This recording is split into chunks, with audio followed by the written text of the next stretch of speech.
Bloody Mary की कहानी।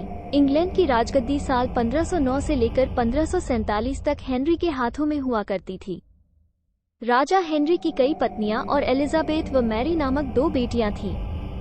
इनमें से मैरी राजा की पहली पत्नी की बेटी थी। राजा हेनरी को मैरी ज्यादा पसंद नहीं थी, इसलिए वो उसके साथ बुरा व्यवहार करते थे।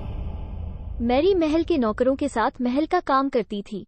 अगर मैरी कुछ कह भी दे तो राजा उसकी कोई बात नहीं मानते थे।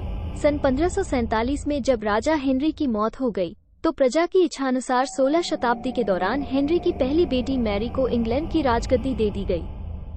वो इंग्लैंड की रानी बन गई। उस समय इंग्लैंड के हालात बहुत अच्छे नहीं थे।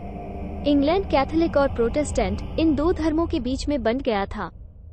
उस समय दोनों धर्मों के लोगों के बीच जंग छिड़ी हुई थी। रानी मैरी चाहती थी कि पूरे इंग्लैंड में सिर्फ एक ही धर्म हो, लेकिन लोगों ने उसकी यह बात मानने से साफ इनकार कर दिया था। इससे नाराज होकर रानी ने उनकी बात न मनाने वालों को मौत की सजा दे दी थी। वह ऐसे लोगों को जिंदा भी जला देती थी। रानी मैरी की इस क्रूरता की वजह से इंग्लैंड के लोग उससे नफरत करने लगे। ऐसा भी कहा जाने लगा कि रानी मैरी कुंवारी जवान लड़कियों के खून से नहाती थी।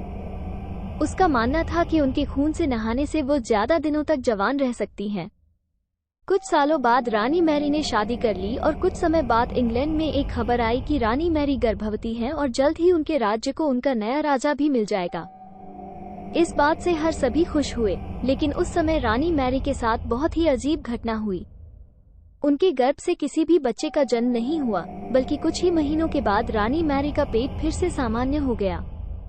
वहाँ के ओझा लोगों ने अपनी तंत्र विद्या से बताया कि रानी मैरी के गर्भ में कोई बच्चा नहीं बल्कि एक भूत आकर निवास करता है। कुछ समय बाद फिर रानी मैरी के गर्भ में वही भूत आकार रहने लगा और वह फिर से गर्भवती हो गई। इस बार भी रानी को कोई बच्चा नहीं हुआ और उस घटना के कुछ ही दिनों के बाद रानी मैरी की मृत्यु हो गई। इसके बाद मैरी की छोटी बहन एलिजाबेथ को इंग्लैंड की राजगद्दी पर बैठाया गया और एलिजाबेथ इंग्लैंड की नई रानी बन गई। रानी मैरी की क्रूरता की वजह से इंग्लैंड को लोग उसे एक निर्दयी औरत मानते थे। वहीं जब उसके गर्भ में बच्चे की जगह एक भूत का निवास होने लगा तो लोगों ने उसे शापित भी करार दे दिया और इसी वजह से उसे लोगों ने ब्लडी मैरी का नाम दिया।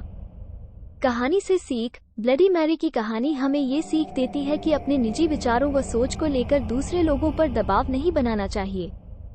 शांति और करुणा से लोगों का ख्याल रखना ही मनुष्य का धर्म है।